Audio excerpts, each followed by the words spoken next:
I have played many games in my day, but nothing gets me more chronically addicted to playing than a ranked system. And usually, it's a good way to keep your players playing for a long period of time. Lethal Company didn't get any updates for a while, but the leaderboards kept the player base alive even if it wasn't official. But I would be lying if I said slapping a ranked system on Concord would have made it replayable for years to come. It still helps the game stay relevant for a long period of time. Even if the devs don't really add anything new, a competitive mode for players to keep grinding is nice and all, but the game still has to be fun to play.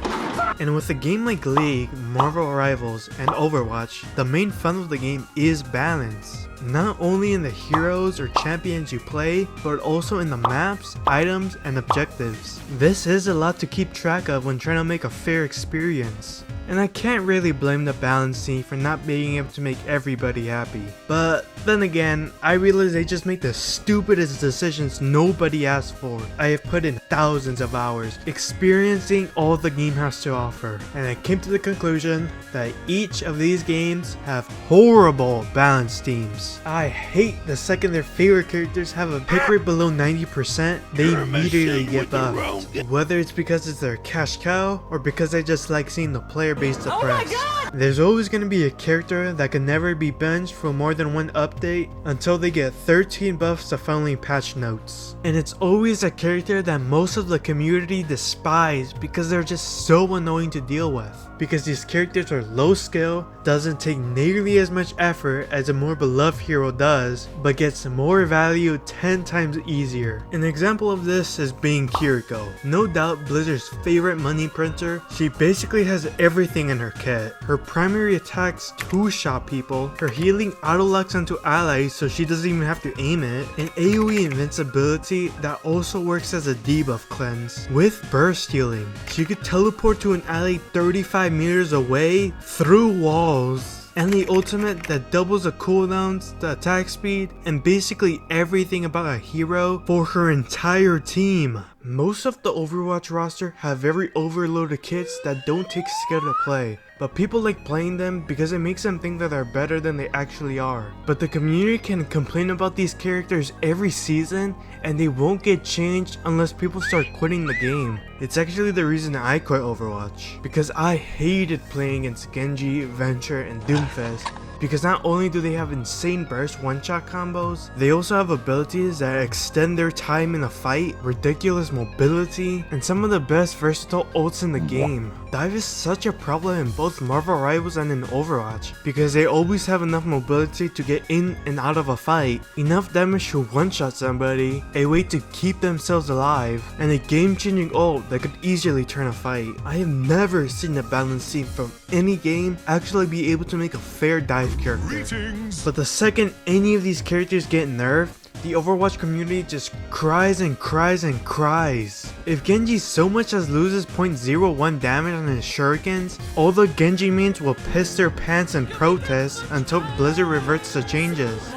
But the only people still playing Overwatch are girls or Zesty.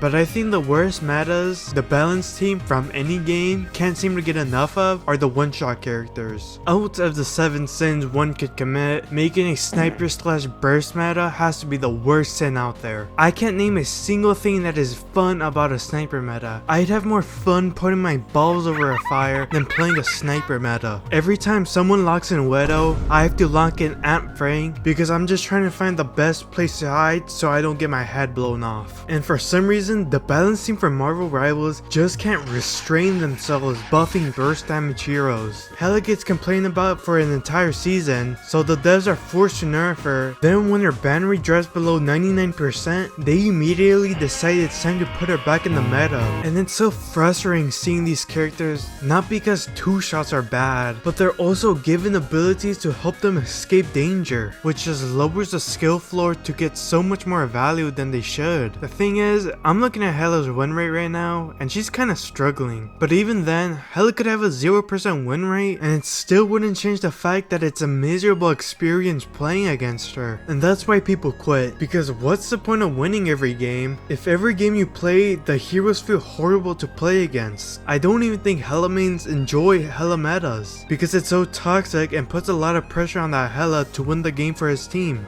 But I'm sure since the community has expressed how much they don't like characters like Hawkeye or Hella, that the Rivals devs won't make the same mistake again. They made another one.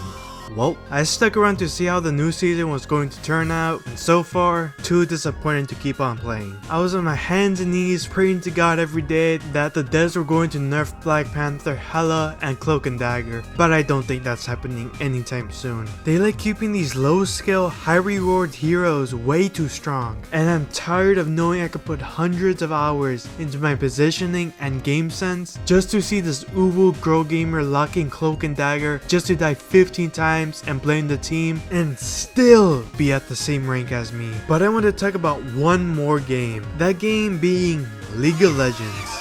I know, League is a name who shall not be spoken. League is a pretty fun game, except for the community. Well, that's not the only reason I dislike League. The main reason is the reason I'm making this video. It's just the balanced choices of some of the champions in the game. Modern League of Legends just boils down to, if you don't play a champ that was released 2 weeks ago, it's just an auto loss for you. Because the new characters have 35 more dashes, 18 more ways to one-shot combo, and could kill you from 15 screens away. I just like playing League because the player base prefers seeing people getting eradicated rather than a fought out long battle.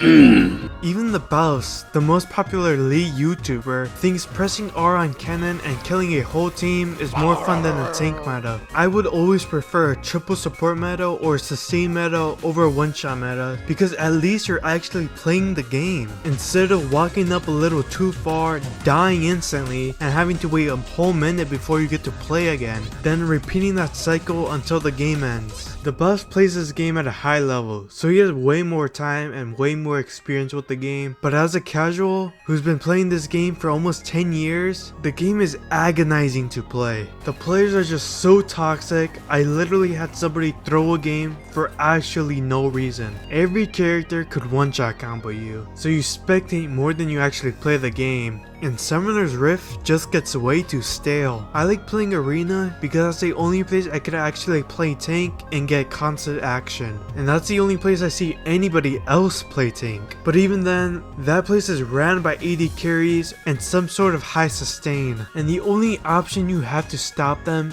is Thornmail. By far the worst item in the game, doing no damage and not even applying grievous wounds for people who don't even attack you. Which leads into my last reason why I hate League of Legends: the horrible item balance. In current League, items are so strong they either make or break you, and tank items are possibly the most useless things in the game. I have more protection putting a macaroni sculpture in between me and the enemy than building a Warmogs, because every character has an ability that deals maxed health true damage, items that have 100% armor penetration, or just stun and slow for a ridiculously long time. And if a character doesn't have any of these abilities, they could just get an item that does, and there's no tank item to counter any of this.